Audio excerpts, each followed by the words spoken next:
I was happy to use and get my problem solved. I think it's a wonderful institution and wonderful innovation, and I love to hear more about it. I also worked as a legal aid when I was studying law. So I know it's very difficult sometimes to get your justice. And it's very good that there's innovation to make this happen alongside the legal system that already exists and serves the people. So without much ado, please feel welcome here. We're here for you. If you want to know more about the Netherlands, let us know. If you want to do business with the Netherlands, let us know. If you want to know more about our culture, let us know. We're here to help you, we're here to serve you, and we're very honored to have this event here. Thank you all very much. Thank you so much. Thank you to the Consul General. I would also like to specifically welcome, oh yes, please. I would also like to specifically welcome Mrs. Bisi Femi Sogun, the Deputy Chief Registrar, High Court, Lagos State, and a member of the Small Claims Committee. You're very welcome. Unfortunately, the Attorney General and Commissioner won't be with us today, but we are very fortunate to have a representative from the office, Ms. Shaki Kotun, the Director of Community Service. Please, you're very welcome. Will you join us?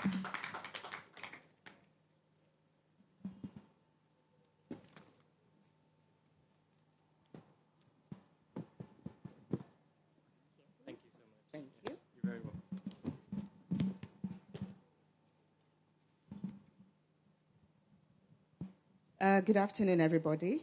I bid to stand on existing protocol. Good afternoon, everybody again. So I'm here to present the speech of the Honorable Attorney General. Unfortunately, he's unable to make it and sends his apologies and wishes everybody fruitful deliberations. So I read. When I received the invitation to present and speak at this event, the state of justice innovation in Nigeria, that's the topic, I immediately recognized it as an opportunity not only to learn contemporary justice innovation trends from justice innovators and entrepreneurs, but also to share the justice innovations in Lagos State over the years and how the innovation has transformed not just Lagos State, but Nigeria in general. It was Peter Drucker who said, "Innovate or die."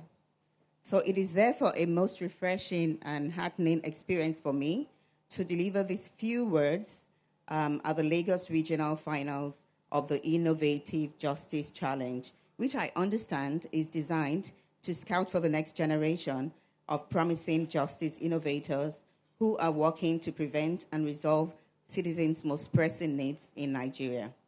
Let me start by commending the Hague Institute of Innovation of Law and Netherlands Ministry of Foreign Affairs, the organizers of this challenge, on picking Lagos as one of its 4 venues across Africa where the event is taking place.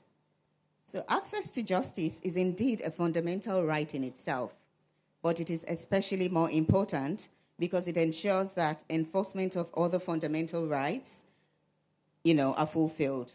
Without access to justice, social contract of order entrenched in human society, as we know it, becomes threatened and extends an open invitation to anarchy. As you may all be aware, Lagos has consistently maintained a tradition of innovation in ensuring that access to justice is constantly improved and expanded, and this has helped in transforming the justice landscape, not just in Lagos, but in Nigeria. Indeed, those who are students of history amongst us will easily remember that Lagos is a pioneering state in Nigeria. And within the justice sector in Nigeria, we're making a lot of improvements. Although we can say that the foundation of the current justice innovation, which we now enjoy in Lagos, has been gathering momentum since 1967, when the Ministry of Justice was first created as one of the pioneering ministries in Lagos State. But I would like to limit these remarks to the innovations beginning from 1999. It was in the year 1999 that the Directorate of Citizens' Rights was created for the purpose of government's policy of providing an enlargement of access to justice and its institutions in Lagos State. The Directorate at the time consisted of the Office of Public Defender, that's the OPD, Citizens Mediation Center, CMC, and Human Rights. We also have the Consumer Protection Unit. Now, the OPD and CMC later became independent after the laws were enacted by Lagos State House of Assembly to grant them autonomy, so that because of the immense amount of work they do. So today, most ministries in the ministry and in many states of Nigeria have not only coined what we do in OPD and CMC, but have also, they're trying to create their own CMCs and OPDs also. In 2004, the High Court of Lagos State Civil Procedure Rules was introduced. The new set of rules brought about several innovative provisions, amongst which are the present system of front-loading that is now used all over Nigeria. This has, over the course of the years, rippled into several innovative ideas, including but not limited to case management and case conference, backlogging, elimination of programs, electronic filing system, as well as electronic archiving systems, to mention a few. Then we have the Administration of Criminal Justice Law 2011, which addresses criminal procedure, and this is another innovation in Lagos State. Likewise, we have the Civil Procedure Rules, and so like the Civil Procedure Rules, the ACJL, which is the Administration of Criminal Justice Law, not only introduced several innovations, and these include fast-tracking justice delivery system. It is also a method whereby, new ideas have been created. Awareness of the law is important to law and order in society.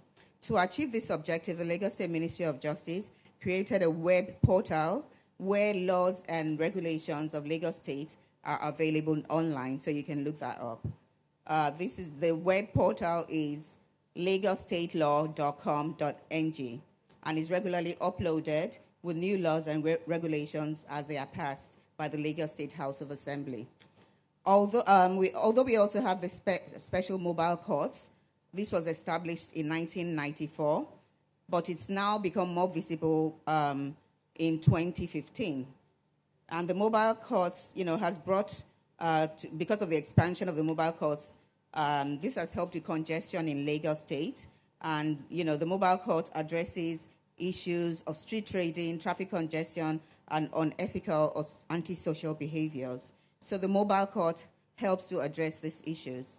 We also have the DNA Forensic Center, which is another justice innovation worthy of mention in Lagos State. The center was created on the 3rd of May, 2017, and is a world-class forensic center. The aim of this is for the government to ensure that, the police use it, and we can also do DNA testing in the forensic center. We also have the sexual offenses and child justice units, which were created to address, obviously, the sexual offenses cases. Then we have the Lagos Public Law Partnership, where the state works with outside attorneys to assist and do pro bono cases for us, both in criminal and civil. We have also introduced in 2017 the e-real estate litigation database to provide access to information for anyone who wants to look at that, when they're dealing with property issues. Then we have introduced also the plea bargaining protocol, which has reduced the time spent on criminal cases towards achieving prison and court decongestion. The plea bargaining protocol was launched in 2017 with a view to drive quick and effective resolution of criminal cases and to decongest prisons and courts. We also have the community service unit, where the unit deals with non-custodial sentencing, and this also helps to decongest the prisons for minor cases. People who commit minor offenses might be given community service so that they don't have to be incarcerated. And we could go on and on. We have the Lagos State criminal case tracking system also. Although much has been accomplished, and this is by no means exhaustive, more can still be done. In concluding, I'd like to say that, only visionaries innovate. And so I commend everybody here today. I therefore also congratulate the Hague Institute for Innovation and the Netherlands Ministry of Foreign Affairs for this brilliant initiative. They are indeed true visionaries. It is my hope and earnest belief that these innovations that will be shown at this exhibition will help towards providing better results in the justice delivery system in the near future. Thank you for your attention. Thank you so much.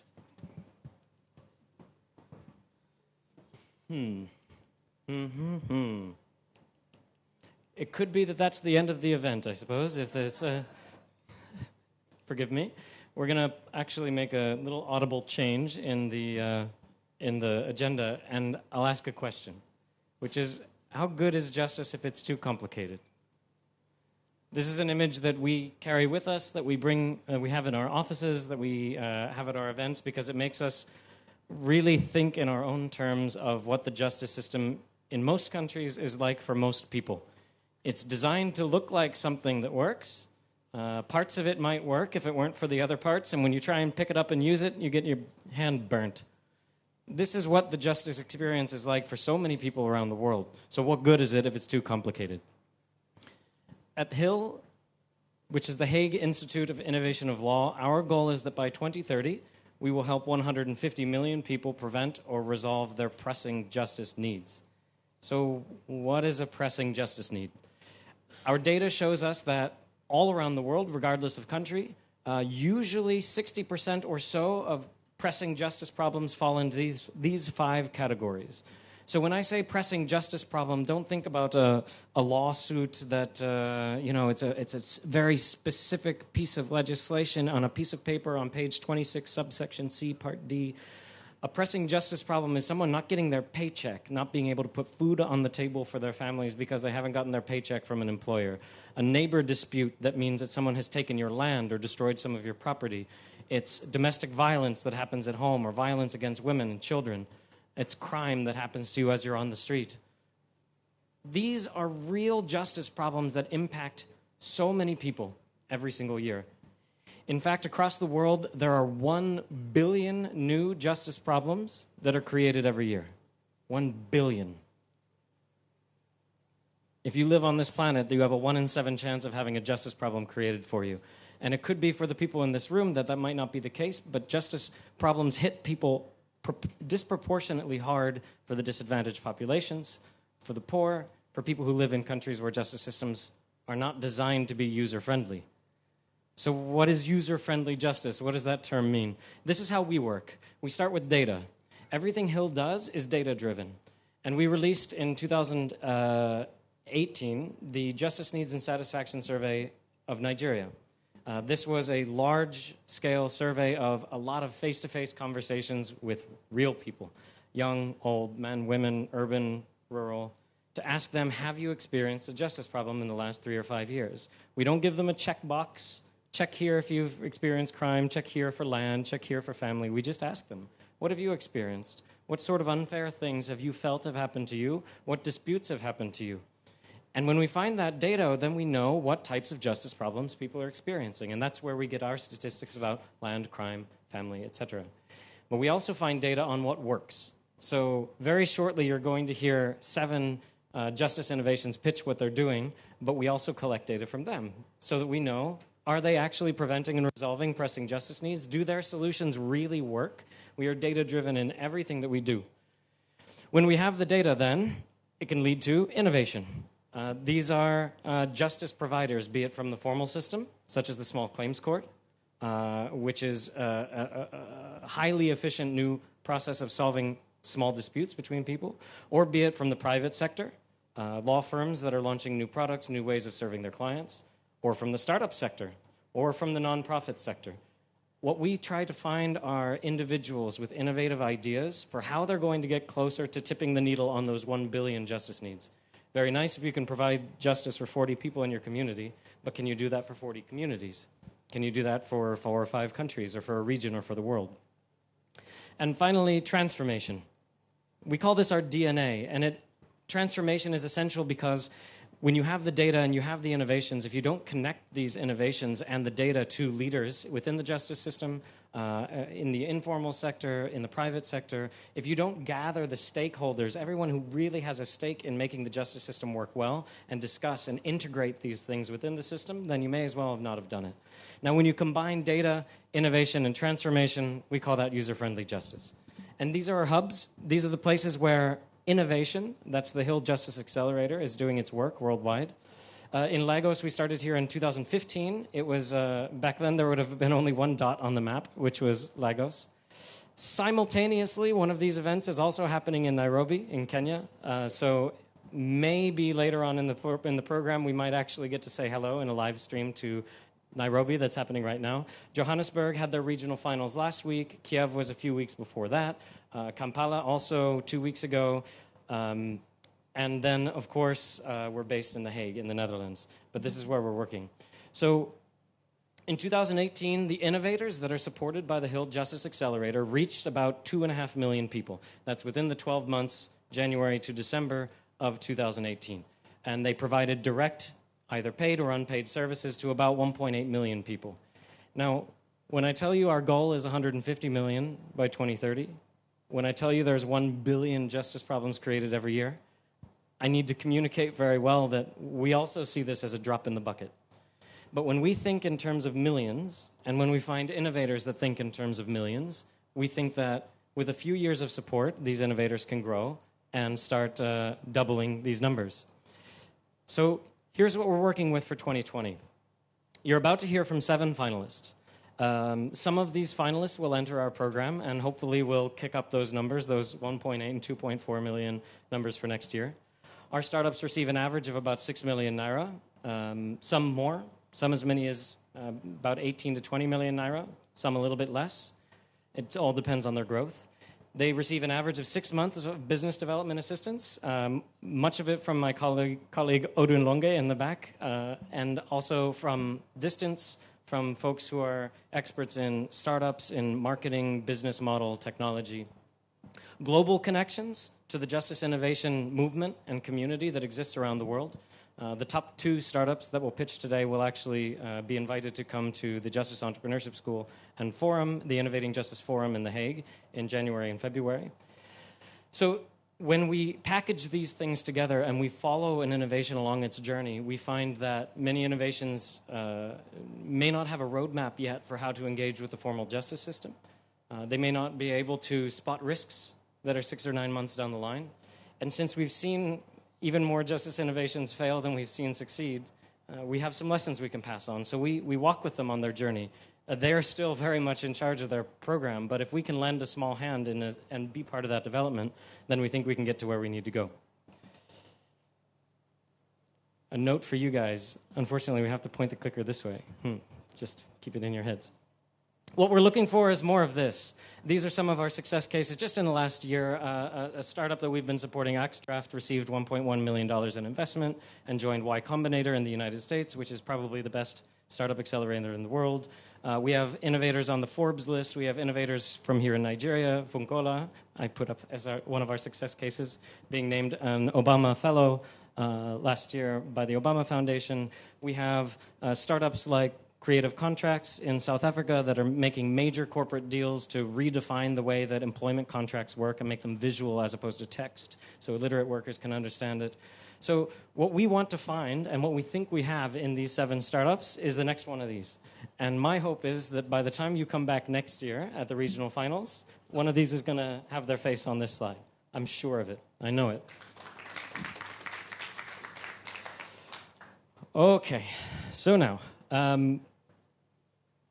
I am going to jump around a little bit on the agenda because we're making some last-minute changes. So you're going to have to deal with my slides being crazy, but follow with me here. What you're about to see tonight, we are going to have a small discussion first because we want to make sure that we also include the right voices, especially of the justice system here in Nigeria and in Lagos, about how the formal justice system can participate in justice innovation, can drive it, can understand it, and integrate it. But what we're going to hear are 7 pitches. These are justice innovations, some for-profit, some non-profit, that will pitch for 4 minutes each. I am a very cruel moderator, and I will stop them at 4 minutes. After 4 minutes, we'll have a 2-minute jury question and answer session. So our jury, which will meet in a little bit, is sitting in the front row. They'll have the chance to ask questions. We will choose tonight 3 winners. This isn't something where we make a pitch and we go deliberate for a couple weeks and think about it. No, no, no. The winners are announced at the end of this event. We don't know who they are. They've not been pre-chosen. It all depends on what their pitch is. Number 1 and number 2 not only are winners, not only enter our program, but they will get an invitation to the Justice Entrepreneurship School. This is a 1-week kind of summit training program. The top justice innovations from each region are invited in The Hague in late January. And the Innovating Justice Forum. This is the global biggest stage for justice innovations. This is the place where really we've seen startups that have maybe a few thousand users, have gotten their first revenue coming in to support what they're doing.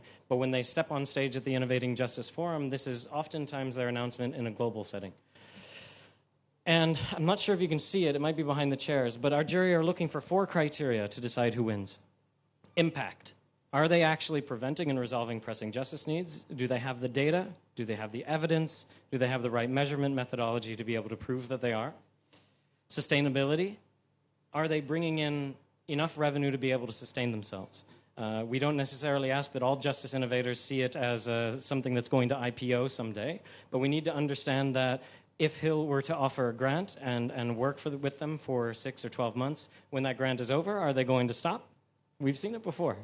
So now we watch for it, and we try and understand how robust is their sustainability model. Scalability, very important, because even if you're impacting people and even if you can sustain yourself, if your ambitions, if your plans, if your ideas are going to be limited to a 100 square meter area, that doesn't qualify for our challenge. Again, 1 billion new justice problems every year. We need big thinking. And finally, team. We've asked them to, in the brief presentation that we have, also let us know a little bit about their team. Imagine that there are 2 products, totally equal, 2 projects that are in the same market at the same time with the same product, the same traction, same revenue, same users.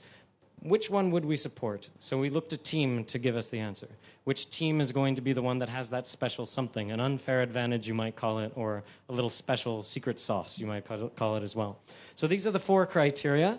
Very briefly, I'll introduce our jury. Now, here's the fun part. I've been learning my pronunciation, and it's going to be terrible. It's going to be terrible. But here we go. I'm going to give it a shot anyways, as Odin smiles from the back. Okay, so first, the founder of Tech Circle is here to give us a really great perspective, I think, on business and investment, and really keep us focused on which ones are business viable and kind of kick us towards the sustainability aspect. That is Oo Noye. Please welcome Oo. Oh, yes. I'm pointing to the wrong person. Oo, sorry. Hello, Oo. I've never met Oo. It's very nice to meet you, Oo. From the Ministry of Justice in Plateau State, we have the Assistant Chief State Counsel, Rahila Olusilas, is here. And then one of our previous justice innovators, who won the challenge in Nigeria all the way back in 2015, in our very first Innovating Justice Challenge here. Please welcome the co-founder and CEO of DIY Law, Funkola Odeleye. And representing Hill on our jury today, we have the community manager of the Hill Justice Accelerator, Kanan Drew. Welcome, Kanan. And finally, the Justice Innovation Country Representative, the lady tying it all together from West Africa, Odunlonge, as well. Okay, so that's our jury. Now, you ready to warp in time? You can close your eyes if you want to. It's going to be ugly. Here we go. Pretend it's not happening. Pretend it's not happening. All right. Now, justice reform. See, none of that ever happened. You can just blink it out of your mind. It's okay. It didn't happen. One of the things that we find as we go around the world, and I'm going to say something a little bit controversial, and Odin's going to hate me for it, but I'm just going to say it because it's what I see. It's what I understand around the world. When we work in justice innovation, we often find that the bar is oftentimes the biggest barrier to justice innovation.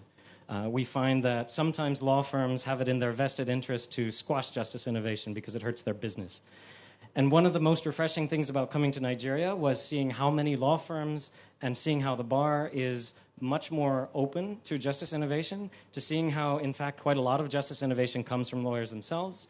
When we were at the Global Legal Hackathon in Lagos last year, we saw this firsthand.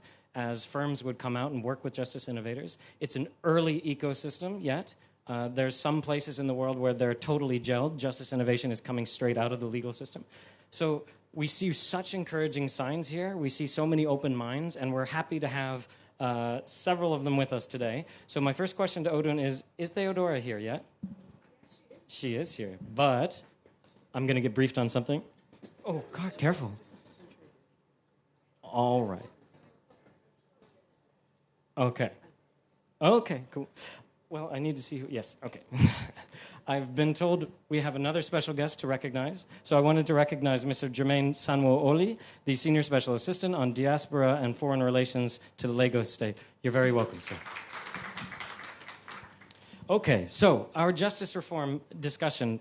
We don't want it to be a traditional panel where everybody sits down and says their 3-4 minute speech, but rather a discussion, a challenging discussion. And for this challenging discussion, we invited a challenging moderator who is also a great mind in legal and business and how to combine them. It's manager for legal business, and our moderator today from Business Day. Please welcome Theodora Keogh-Lawson. Theodora, will you come join us?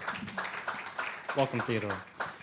Please also welcome now our 4 participants of this panel today from a partner at Alex Funke Adekoya, Senior Advocate of Nigeria. You're very welcome. Yes, why don't you sit right in the middle there? Please also welcome a partner at Copley Partners, Seni Adio, Senior Advocate of Nigeria. Yeah, the pronunciation, it's terrible, right? We're all going to have to suffer through it. I'm sorry, there's no going back now.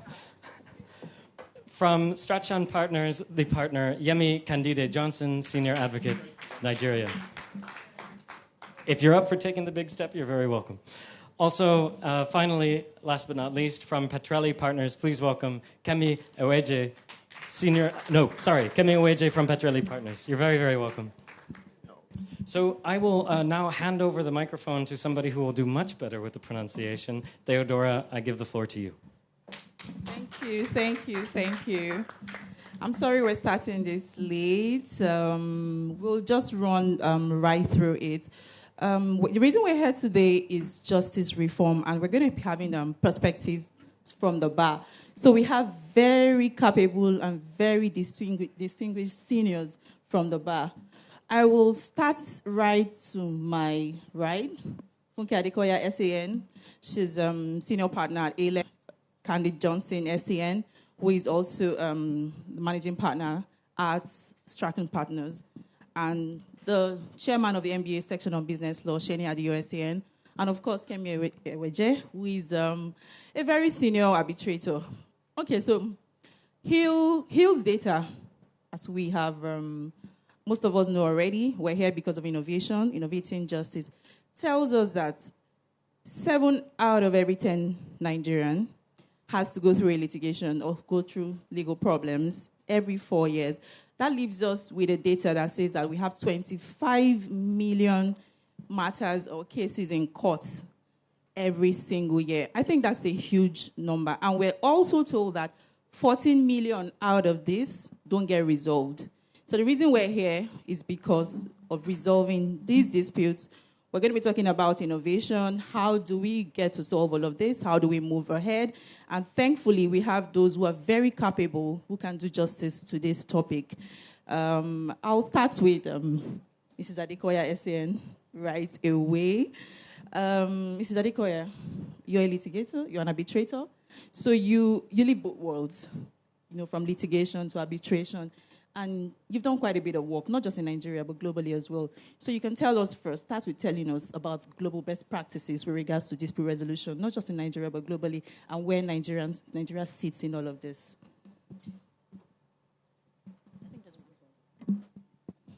Thank you, Theodora. Thank you, everyone, for the invitation. From my perspective, I'm going to, first of all, disagree with the last person who spoke and basically said the problem is with the lawyers. From my perspective in Nigeria, the problem is with the courts. What I understand and what I've seen from abroad is that the judges take charge. They keep the lawyers in check. The legal system in Nigeria is very slow. It's very slow because we have not embraced technology. We haven't used technology to do a lot of things in terms of case management, in terms of court reporting, in terms of documentation. And litigants take advantage of this, and their lawyers take advantage of this. And the judges take the view of, I'm not descending into the arena. It's your case. You can do it the way you like. And therefore, cases drag on for years.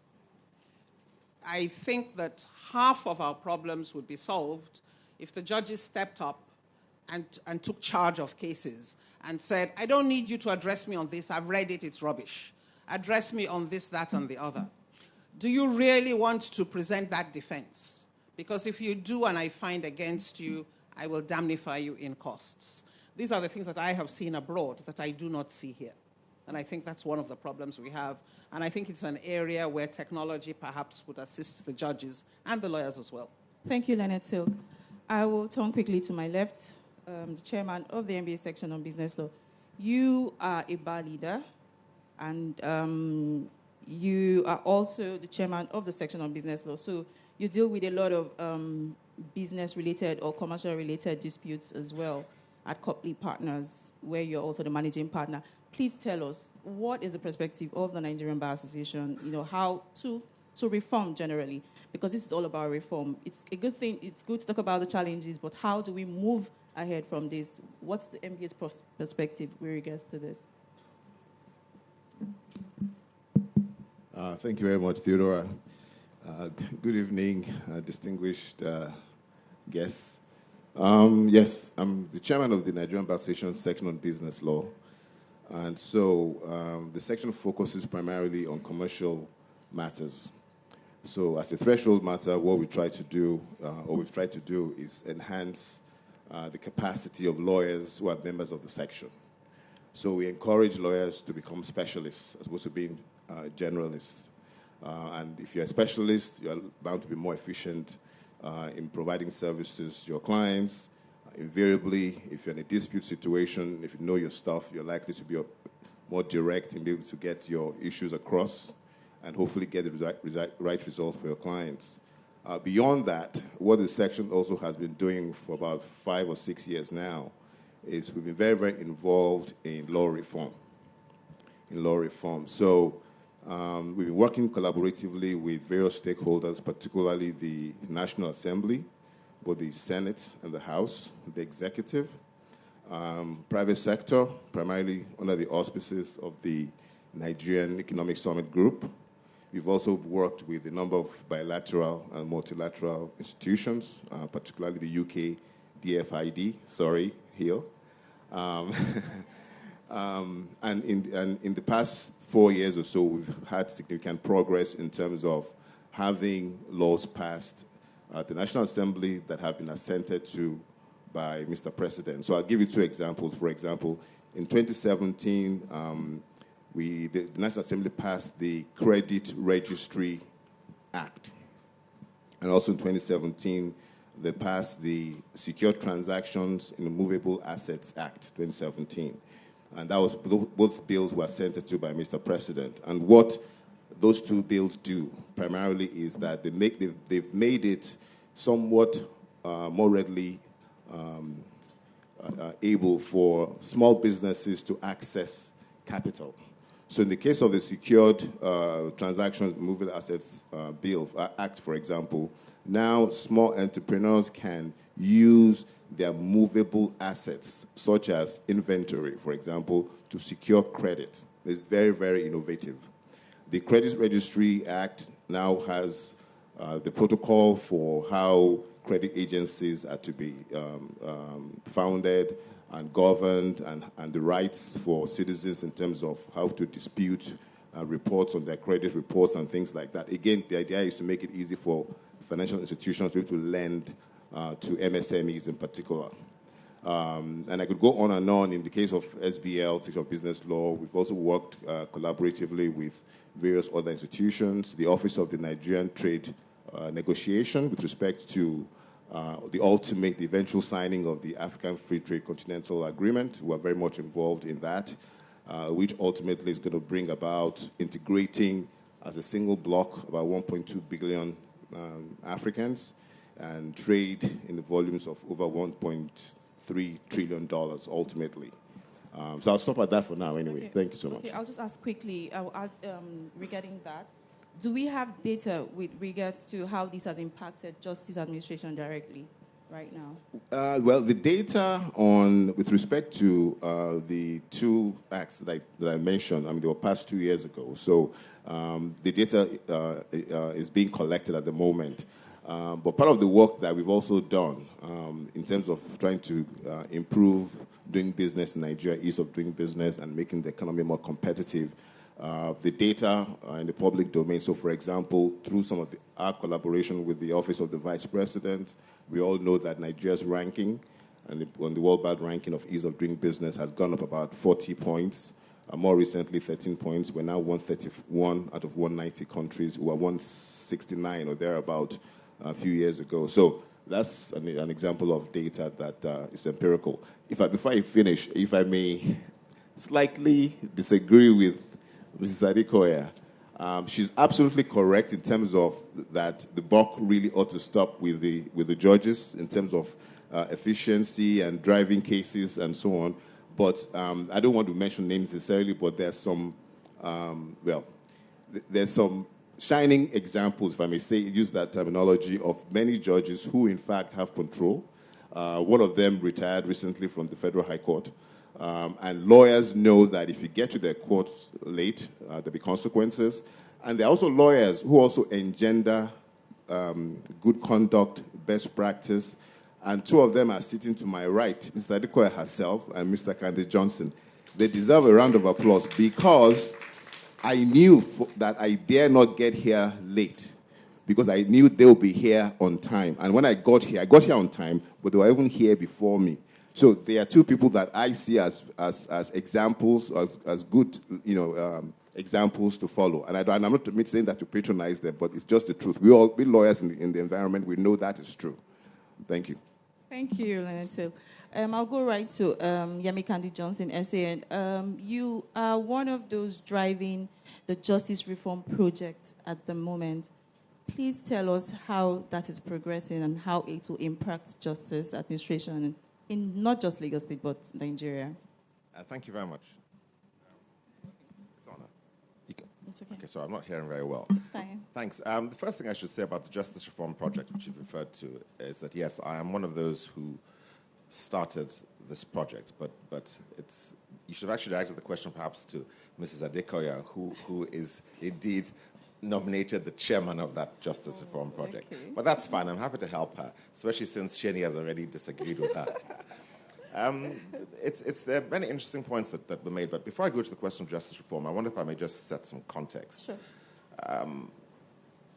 There is a crisis in justice delivery in Nigeria. Absolutely. That is very clear. I think that one of the great dangers that we can make is to be shuffling chairs like those who did shuffled chairs on the deck of the Titanic as it went down, because we are trying too hard to remain within the structure of, if I may say, a foreign system of justice.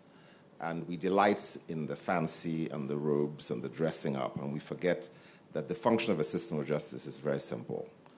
It's to decide disputes and to provide solutions to the crises and conflicts that are inevitably going to arise between people in any society. If you can do that, you can entrench the rule of law. And at the meeting I was just coming from just now, they were speaking about the rule of law and indicating how there is a direct correlation between the installation of the rule of law and national productivity. So this is a given. So we realize it's an important thing. But the big problem that I think that we have here, and this is something to which I think innovation should be directed, is how do we proceduralize the system of justice in a way that is rational to those to whom it will apply, that it's accessible, that it's efficient, and that it's effective. And these are the very simple things. And many times when you have a matter before lawyers are involved arguing pointlessly, judges are trying to gain control of the room, very often the simple question which arises from an understanding of what is in dispute will disarm everybody. Because the purpose of all the procedures and all the filings and all the papers is to allow the person who will decide knowledge and understanding to decide the issue.